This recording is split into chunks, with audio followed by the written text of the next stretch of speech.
Bonsoir.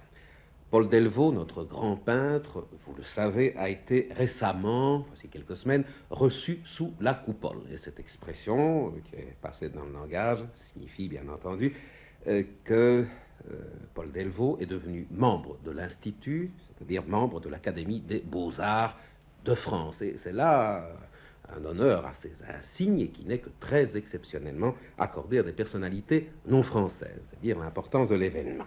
Événement qui a d'ailleurs été couvert et par le journal télévisé, et par le journal parlé. Vous vous souviendrez peut-être que notre ami Armand Bachelier a fait passer une interview du peintre. Et c'est alors que nous nous sommes souvenus que, voici quelques années, voici 9 ans exactement, en 1968, nous avions tenté une aventure avec Paul Delvaux, une aventure d'un type un peu particulier. Ce n'était pas tellement facile d'ailleurs parce que la personnalité du peintre est telle qu'il n'était pas évident qu'il accepte cette aventure. De quoi s'agissait-il? Eh bien, tout simplement d'essayer d'analyser à la lumière de la psychanalyse ou plus modestement de la psychologie le monde intérieur de Paul Delvaux. C'est le professeur Jacques Flamand, psychiatre, mais que pour la circonstance nous avons qualifié plutôt de psychologue, peut-être pour ne pas trop effaroucher Paul Delvaux, qui a accepté de parler avec le peintre de son inspiration, de ses sujets d'inspiration, de sa manière de structurer, de construire son monde intérieur. Était-il légitime d'essayer de décrypter le monde de l'artiste? Eh bien, vous allez voir vous-même ce que Paul Delvaux en pense. 1968, disons-le encore, c'était pour nous, dans cette maison, les tout débuts de la télévision en couleur. C'était exceptionnellement qu'une émission était filmée en couleur, et c'est pourquoi, à l'époque, nous avions considéré cette émission comme vraiment une aventure assez passionnante, et nous nous étions réunis à plusieurs pour la faire, et nous l'avons fait, je crois, avec tout notre cœur, et il me semble, à moins que je ne me trompe, que ça se sent. Les images sont celles de Roger Beckmans, la réalisation est d'Alain Denis, et le décor sonore, le décor musical, qui a son importance, est signé par Robert Redaelli. Un mot encore, à l'époque, Paul Delvaux avait 70 ans, il le précise dans l'émission. Aujourd'hui, il en a donc 79, 79 si vous préférez, et on nous dit qu'il est encore tout à fait pareil à l'image que vous allez voir de lui dans quelques instants. Vous remontrez ce film à 9 ans de distance et, permettez-moi de vous le dire, pour nous, une grande joie. Le plus profond sommeil animal, végétal, me fait naître et survivre dans la nuit sans borne, dans les yeux assez d'ombre pour y voir la nuit, pour voir la plus ancienne image de la nuit prolongée jusqu'à moi. Bonne nuit sur ce lit. De grandes femmes nues annulent le désert. Ce monde est sous l'empire de la chair glorieuse. Tout est, en un instant, réduit à l'abandon du reflet d'une robe dans un miroir vide. Pour connaître la forme et le poids de ses seins, la plus belle au matin s'enferme dans ses bras. Le cœur dissimulé dans ce blanc coquillage, elle échappe à la crue sanglante des aurores. Des corps filigranés, de leur squelette pâle, confirment le fossile, éclaircissent la gangue. Les voûtes de la nuit, caresses idéales, herbes jamais rouées, vont plus haut que le temps. L'espace de la terre ainsi s'entr'ouvre et vit.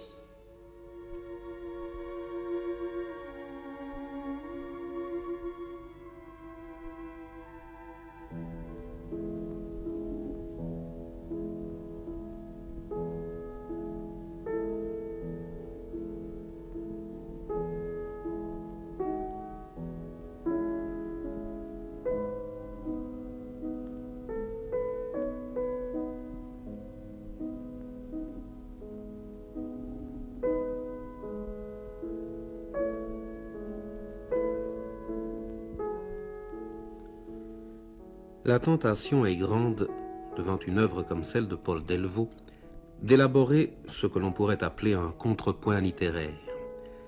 C'est une approche possible, mais d'aucuns la discuteront, la trouveront inadéquate, illégitime même. On peut peut-être suivre une autre voie. Delvaux est le peintre d'un monde intérieur fascinant. Or, il est des gens dont le métier est précisément d'essayer d'analyser, de comprendre le monde intérieur des autres. Ce sont les psychologues. Aussi, l'idée nous est venue de prier Paul Delvaux d'accepter de répondre aux questions professionnelles d'un psychologue et, à notre grande surprise, le peintre a accepté. Même s'il a marqué une certaine réticence, tout le monde se rendra compte qu'il s'est soumis à l'épreuve avec une gentillesse et une bonne grâce qui forcent l'admiration.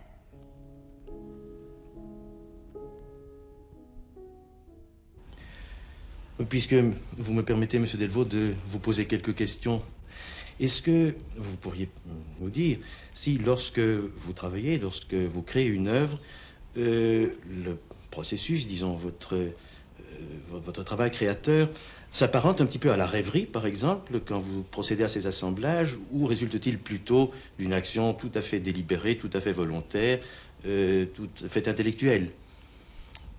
Mais non, ce n'est pas une rêverie. Je cherche au contraire à créer une atmosphère très nette, très précise, mais avec des éléments qui sont étrangers l'un à l'autre, je veux bien, mais dont le rapprochement donne tout de même un élément poétique assez puissant. Je ne pense pas au rêve. Pour moi, ce n'est pas vraiment un rêve, c'est plutôt une réalité transposée par la dissemblance de différents éléments que je place dans mon tableau, mais qui, dans l'organisation du tableau, prennent une nouvelle signification. Prennent une nouvelle signification. Et cette signification, est-ce que vous la pressentez ou est-ce que vous l'élaborez avant même d'agencer les éléments de votre toile ou est-ce qu'elle naît en cours de route? Mais écoutez, un tableau ne naît pas directement.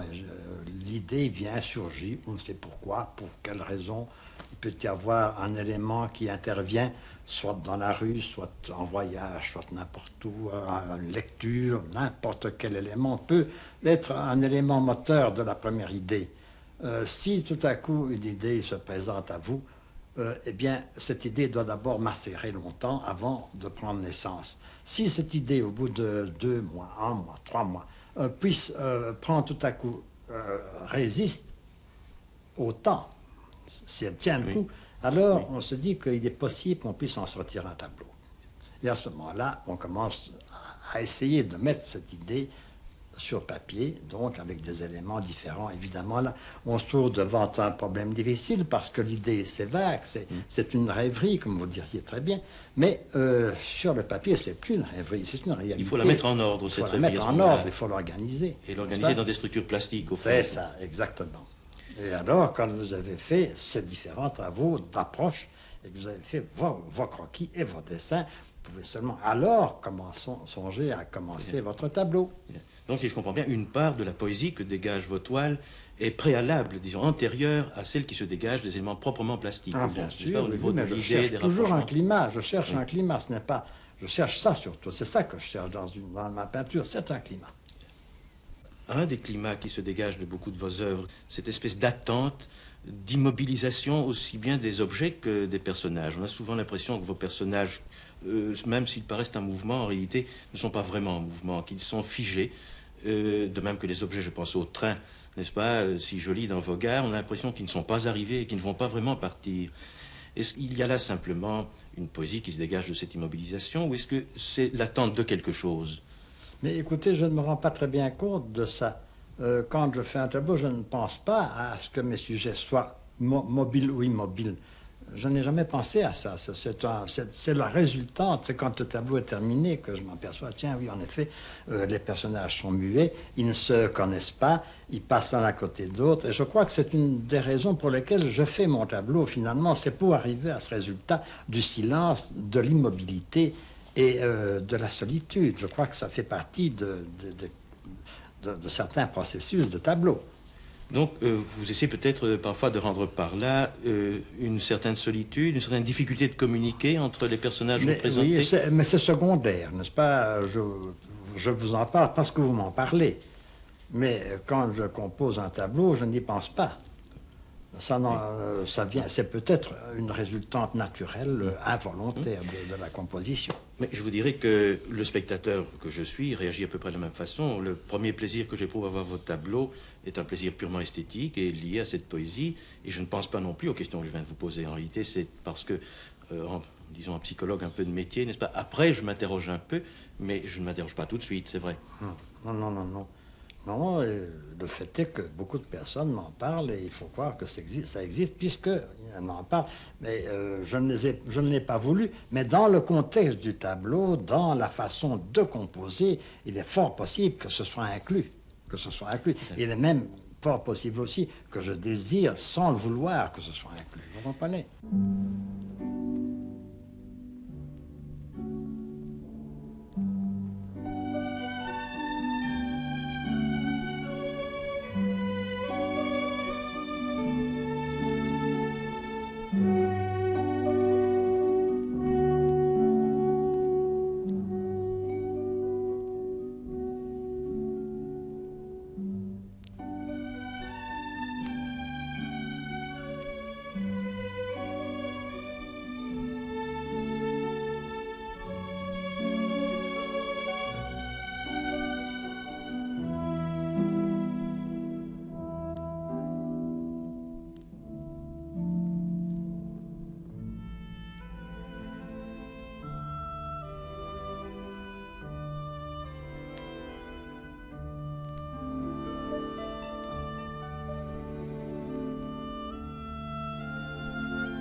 Vos toiles m'apparaissent comme très différentes de celles de beaucoup de peintres surréalistes. Est-ce que vous pourriez nous donner votre opinion à ce sujet?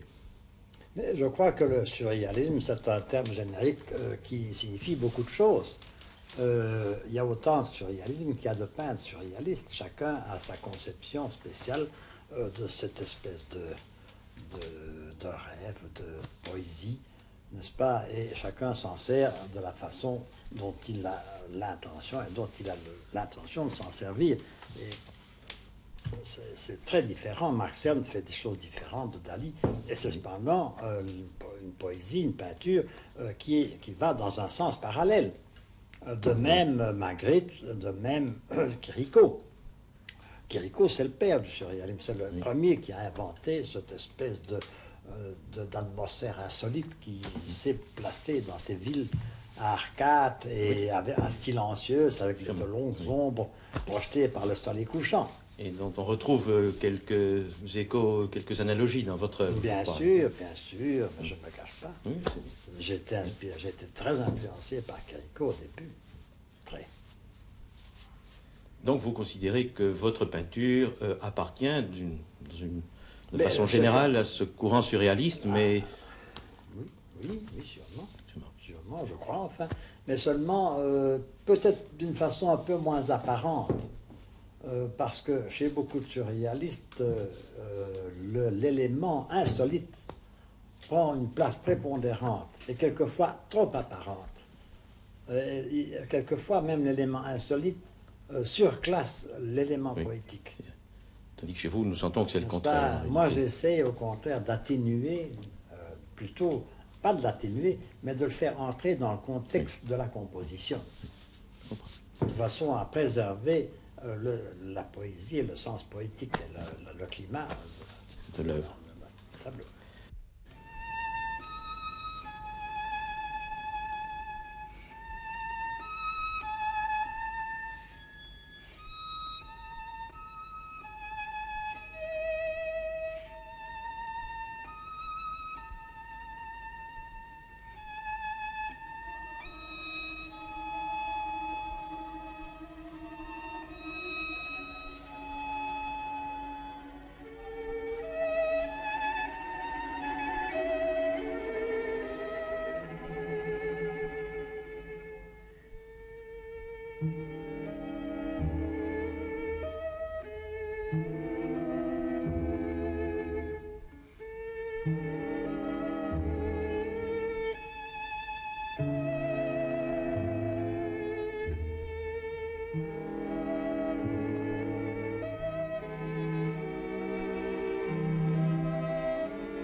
À propos d'objets dans votre œuvre, je voulais vous demander, certains objets sont privilégiés et nous voyons que vous les avez pas, utilisés très souvent et pendant longtemps.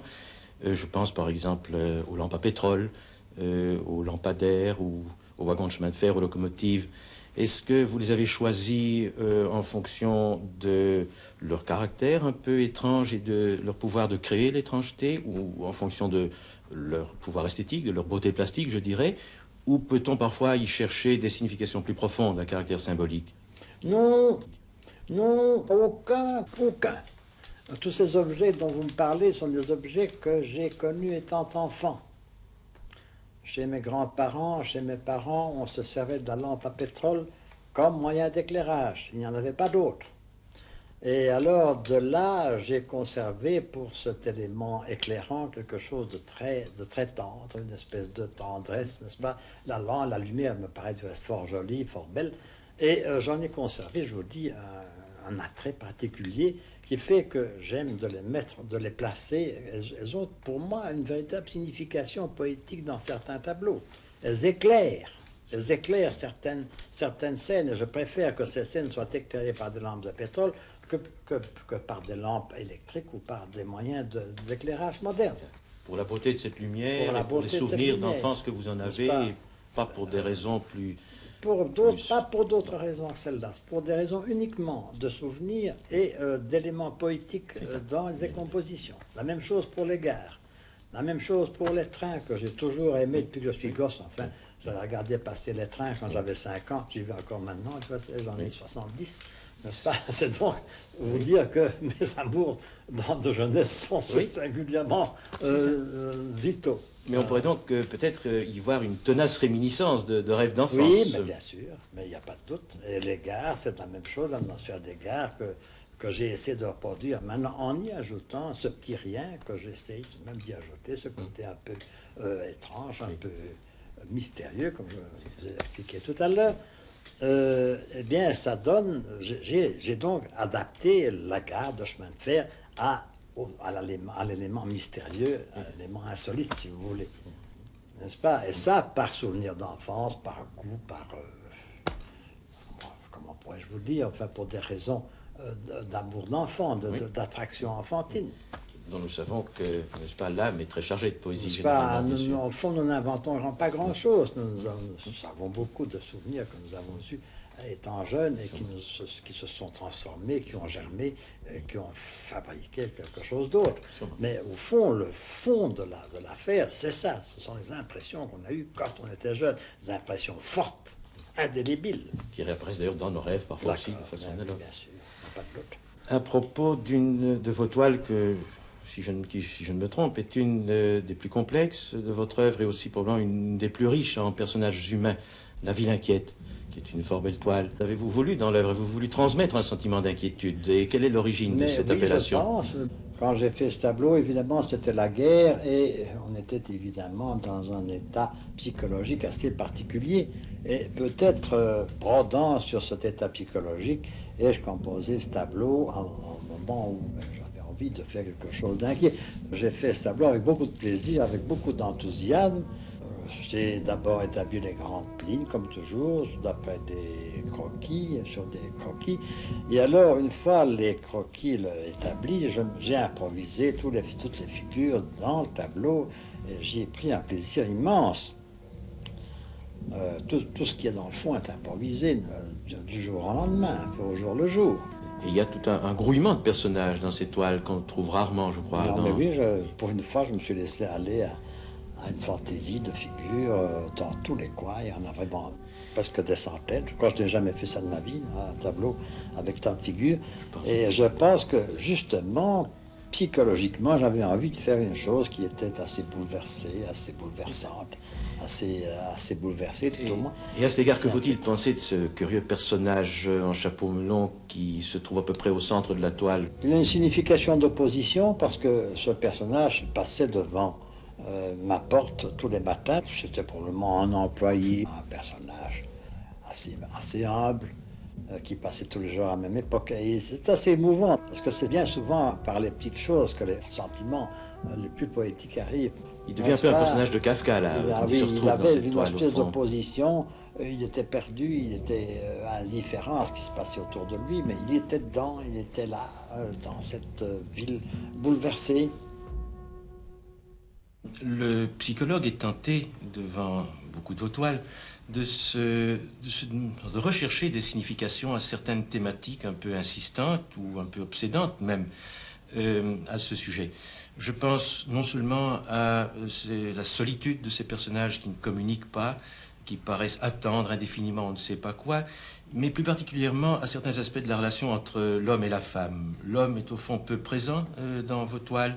Il s'agit soit de savants distraits, préoccupés de leur géode et qui ignorent délibérément les nudités attrayantes qui sont autour d'eux, ou bien il n'apparaît que comme de jeunes éphèbes timides qui se dissimulent dans un coin de la toile. Et la femme paraît destinée en quelque sorte à attendre, et d'une attente qui risque fort d'être insatisfaite, disons, des hommes qui la dédaignent ou ne la regardent pas ou lui tournent le dos, même quand elle s'offre, ou à se satisfaire peut-être d'embrassements féminins. Et je voulais vous demander s'il ne faut pas là chercher des significations quant à une certaine problématique de la relation entre l'homme et la femme. Mais non, je ne crois pas. La femme, pour moi, en peinture, est un élément très beau à peindre, très jeune, très vivant. Et c'est surtout comme tel que je l'emploie pour égayer, pour meubler mes compositions. J'ai trouvé des types de femmes qui me conviennent. J'ai moins trouvé de types d'hommes jeunes. Dans La Ville inquiète, il y en a quelques-uns, si vous avez pu remarquer, n'est-ce pas? Mais en général, j'emploie peu l'homme en tant qu'élément véritablement faisant partie intégrante du tableau, sauf, comme vous dites, dans certains cas, de professeurs, de savants, etc. Distrait et misogyne, est-ce que c'est excessif non, de le dire? Misogyne, non, pas nécessairement misogyne, parce que j'aurais mis des personnages masculins qui n'étaient pas des savants, je les aurais probablement placés dans les mêmes conditions, je crois. Je crois que là, je ne crois pas qu'il faille rechercher les relations entre les différents personnages de sexes différents qui font partie d'un tableau. Je crois que là n'est pas le problème. Le problème est uniquement dans la beauté et l'harmonie de la composition, quand je parle des figures qui en font partie.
Nous en revenons à cette poésie qui émane surtout de la forme de l'œuvre. Néanmoins, je persiste à penser que la répétition de ces situations, dans ce qu'elles peuvent avoir de significatif, est un peu troublante pour le psychologue. Je pense maintenant à une toile que vous avez appelée Pygmalion, où nous voyons une jeune femme étreindre un buste masculin en marbre. A-t-elle l'espoir d'animer cette statue? Vous avez inversé le thème classique de Pygmalion. Tout simplement, j'ai inversé le thème de Pygmalion. Au lieu de faire le sculpteur amoureux de la statue, j'ai fait la femme amoureuse de la statue, simplement. Oui, mais on a l'impression qu'elle n'arrivera pas à animer cette statue de marbre. Est-ce que vous avez voulu illustrer de cette façon certains aspects de la relation réciproque entre l'artiste et son œuvre qui vous concernait personnellement? Mais non, j'ai simplement voulu, je vous dis, retourner le thème de Pygmalion et rien de plus. Il y a encore un objet ou un sujet privilégié de votre œuvre, et ce sont les squelettes. Au cours de ces dernières années, vous avez réalisé, en mettant en scène des squelettes, certaines de vos œuvres les plus importantes et peut-être les plus tragiques. Je pense à ces crucifixions ou à ces descentes de croix.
Pour moi, les squelettes, ce ne sont pas des squelettes, ce ne sont pas des morts, ce sont des vivants. Je les ai considérés comme tels dans certains tableaux, notamment dans les tableaux de la liturgie, de descente de croix, mise en croix, etc. Pour moi, les personnages faisant partie de ces scènes sont des êtres vivants. Ce sont des squelettes vivants, ce ne sont pas des morts, ce sont des squelettes vivants. C'est pour ça que j'ai essayé de leur donner le maximum d'expression.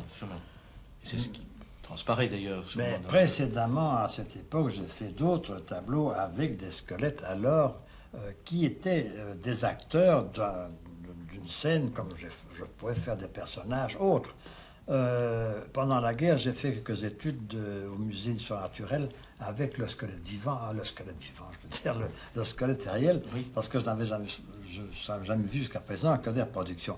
Alors j'ai eu l'occasion de faire des études très poussées sur le squelette là-bas. Et ces études, figurez-vous que je les ai vendues pendant la guerre, elles ont eu beaucoup de succès à ce moment-là. J'en ai pu garder une seule et je voulais les garder comme étude pour moi. Oui. Alors, à la suite de ces études, j'ai fait quelques tableaux de squelettes. Et puis, alors, seulement beaucoup plus tard, j'ai songé à employer les squelettes pour faire alors des scènes religieuses, comme la descente de croix, ou les mises en croix, ou la mise au tombeau. Mais encore une fois, ce sont des êtres vivants, ce ne sont pas des morts. Pour moi, ce ne sont pas des morts, ce sont des êtres expressifs. J'ai voulu les rendre expressifs, c'est ça. Et vous avez eu le sentiment qu'ils seraient plus expressifs même que des vivants. C'est de là votre choix. C'est-à-dire que du moment que je reprenais le thème religieux, qui a été employé des centaines de fois depuis des siècles, si j'avais reproduit cette scène avec des personnages vivants, j'aurais immanquablement recopier ce que d'autres auraient fait beaucoup mieux que moi. Vous souhaitiez rénover en quelque sorte tandis qu'avec les moyens plastiques, je pouvais renouveler un thème qui avait déjà été très employé de tout temps, n'est-ce pas? C'est pour ça que j'ai tenté cette expérience.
certaines personnes sont sensibles et communiquent avec le sujet, ou bien plutôt avec l'âme du sujet qui se trouve dans un tableau.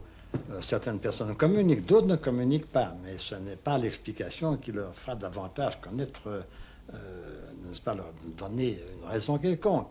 Un tableau a une raison d'être poétique profonde.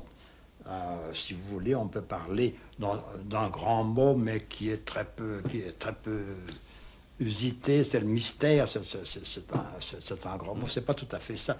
C'est le climat poétique qui se trouve dans un tableau. Et ce climat, il n'y a pas moyen d'expliquer, il faut le sentir. Vous devez le sentir ou pas le sentir, il n'y a rien à faire. Les raisonnements les plus spécieux, les plus savants n'arriveront pas à faire découvrir à ce qu'un personnage, une personne soit touchée par un tableau ou pas. Je pense. Et vous parlez de mystère, effectivement, on en parle souvent. On pourrait seulement ici, s'il n'y a pas un mystère à deux niveaux. D'abord, le mystère de l'émotion esthétique proprement dite, purement formelle, je dirais poétique. Et puis peut-être un autre niveau, le mystère qui paraît dans vos toiles se dégager de ces ambiances, de ces atmosphères dont nous avons parlé tout à l'heure, et peut-être de l'étrangeté des situations. Ce sont deux mystères différents? Mais je ne crois pas. Je crois que l'un est attaché à l'autre. Je crois que le plus important, c'est surtout celui qui consiste à être touché par l'atmosphère, par le climat spécial d'un tableau. C'est tout ce que l'artiste peut demander de plus agréable, c'est qu'il ait une communication chez quelqu'un qui regarde son tableau. Autre que des raisonnements, comme certains vous demandent, qu'est-ce que ça signifie, que signifie ça, que signifie l'égard, que signifie... Ça signifie rien, ça signifie rien, ce sont des sujets.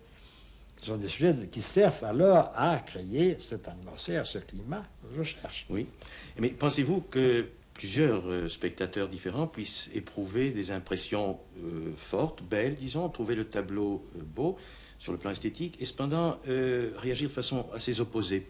Je pense que devant certaines toiles, le mystère que nous avons évoqué, ou l'étrangeté, disons, de l'atmosphère, est vécu comme agréable, suscitant des rêves peut-être étranges mais agréables, tandis que d'autres toiles ou chez d'autres sujets pourraient susciter certaines inquiétudes, par exemple. Je connais des personnes qui reçoivent une émotion devant vos toiles, mais une émotion inquiète et un peu désagréable, sans pour autant que ils estiment ou ressentent ces toiles comme laides.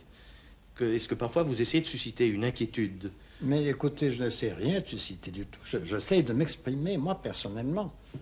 Ce que je fais quand je fais un tableau, c'est moi que je veux contenter d'abord, n'est-ce pas? Je cherche aussi à avoir des auditeurs ou avoir tout au moins des spectateurs. Mais je cherche d'abord à faire ce que moi je veux faire, ce que je veux exprimer. Et il est très normal, c'est même presque nécessaire, qu'il y ait des interprétations différentes des choses, des éléments, des climats que je leur montre. Oui, je pense. Chacun réagit en fonction de son tempérament. Et est-ce qu'il faudrait en déduire que la notion de beau, d'émotion esthétique vécue comme belle, disons, peut recouvrir des émotions liées au contenu, peut-être, de ce qui est vu dans un tableau, des émotions très différentes chez les uns et les autres? Ça peut arriver. Moi, je crois que c'est même souhaitable. Il y a combien de personnes, n'ai-je pas vu, qui disait d'une telle chose, tiens, ça me fait penser à telle chose, ou bien ça, l'autre me fait penser à telle autre, alors que moi, j'avais une idée tout à fait différente, ou bien plutôt, j'avais eu un but tout à fait différent, mais je trouvais ça parfaitement normal, et j'étais même très content. Je trouve que c'est normal. Un tableau n'est pas nécessairement un élément poétique à sens unique. Il peut aussi provoquer chez les spectateurs des réactions diverses. Donc au total, vous estimez qu'il ne faut pas trop expliquer, vouloir trop expliquer, mais qu'il y a moyen tout de même de comprendre un petit peu le sens, soit d'un message, peut-être même esthétique d'un tableau. On peut, par les réflexions que vous avez bien voulu faire maintenant et les réponses que vous avez bien voulu faire à mes questions, expliquer un peu. Mais écoutez, je pourrais vous donner un exemple. Parce que c'est un exemple assez clair. C'est un tableau que j'ai fait il y a quelques années qu'on appelle les Demoiselles de Tongres. J'ai cherché d'abord à mettre une petite chapelle que j'ai vue dans les Ardennes dans le tableau. Et puis alors, comme je me promenais ici aux environs de Boisfort, j'ai vu une maison éclairée le soir avec une fenêtre, avec derrière la fenêtre un store, et derrière le store il y avait des bouquets de fleurs, et il y avait des personnes qui se mouvaient dans cette intimité de la chambre. Et alors j'ai mis une gare, parce que je faisais des gares à ce moment-là, et alors je lisais Jules Verne, j'ai mis dans un coin de mon tableau, j'ai mis une figure de Jules Verne. Et je me dis, mais je vais le faire se retourner, ce personnage, se retourner vers la chapelle et faire un grand geste. Voilà. Et alors, mes deux personnages féminins, ce sont deux personnages que j'avais dessinés autrefois et que j'avais revus au mur chez des amis. Et j'avais appelé ça les Demoiselles de Tongres parce que comme j'avais vu cette chapelle sur une voie romaine, j'ai pensé à Tongres. Mais alors, tous ces éléments ensemble, évidemment, prennent une unité et prennent alors une signification évidemment toute différente. Qu'au fond, la connaissance d'origine de ces éléments n'éclaire pas très profondément, je crois. C'est là non, que vous ça dites n'éclaire pas. C'est ce que je veux vous démontrer. Une peinture ne s'explique pas plus qu'une musique ne s'explique, ni qu'une poésie ne s'explique, ni qu'une belle œuvre de littérature ne s'explique. Ce qui est beau dans tous les arts, c'est inexprimable, c'est cet élan poétique, c'est cette beauté abstraite, si vous voulez, qui en découle. C'est ça qui est beau. Quand vous entendez 3 notes de Beethoven, par exemple, n'est-ce pas, 3 notes seulement de Beethoven, de Mozart ou de Bach, vous êtes déjà tout de suite dans une ambiance extraordinaire, d'une beauté étonnante, avec 3 notes. C'est ça le miracle de la création. C'est là se trouve le miracle, qu'il n'y a pas moyen d'expliquer. Et je ne crois pas qu'il soit moyen d'expliquer davantage en peinture que dans la musique, ou bien en littérature, ou bien en poésie, un beau poème aussi. Même un poème qui ne signifie rien au point de vue de la compréhension directe, n'est-ce pas, peut avoir une beauté étonnante, et par la musique des mots, et par la façon dont les mots sont placés dans le poème, on en arrive à quelque chose de grandiose et de mystérieux. C'est ça la beauté. Elle ne s'explique pas.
Docteur, La question finale maintenant, êtes-vous professionnellement satisfait des réponses de Paul Delvaux? Eh bien, dans l'ensemble, oui, sûrement. Paul Delvaux nous a révélé un certain nombre des processus mentaux qui précèdent chez lui la création artistique, qui nous a parlé de cette méditation souvent longue, qui le conduit à, disons, imaginer les éléments de cette atmosphère poétique qu'il va essayer de réaliser, de mettre alors en forme par un processus intellectuel, il nous l'a bien dit, et pas par un processus de rêverie dans ses toiles. Il nous a aussi révélé l'origine dans son histoire personnelle, notamment au cours de son enfance et de son adolescence, de certains des objets, des éléments qu'il introduit dans cet univers et qui lui servent à créer cette poésie. Nous a-t-il dit tout ce qu'il sait de lui-même, de ses rêves anciens, de ses rêves d'enfance, de ses préoccupations diverses, qui ont pu, d'une façon ou d'une autre, le pousser à rechercher cette poésie et à la traduire dans la toile? Je ne le crois pas, c'est peu probable.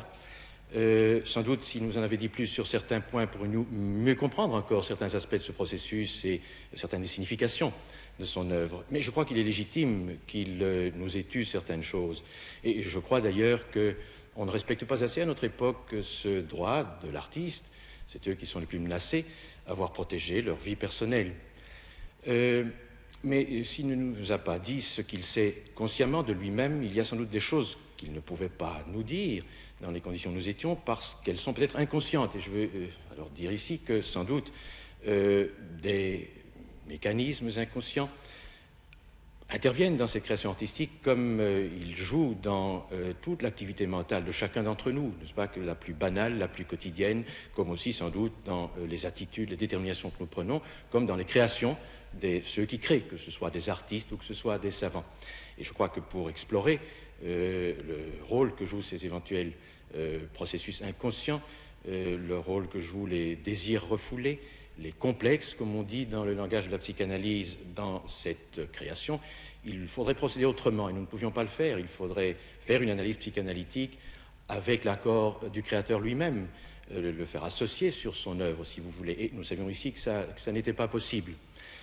Nous sommes demandé, en commençant, s'il y avait un mystère dans cette création, et peut-être est-ce là principalement que réside ce mystère, par lequel des processus au fond banaux, ou entre des mécanismes mentaux conscients et inconscients, chez l'artiste, et qui, chez la plupart d'entre nous, n'est-ce pas, en reste informulés, restent intériorisés, à peine explicables, aboutissent chez ceux qui disposent d'un aussi grand talent que celui de Paul Delvaux à cette création poétique communicable qui nous enchante sur le plan esthétique et peut-être, n'est-ce pas, explicable autrement.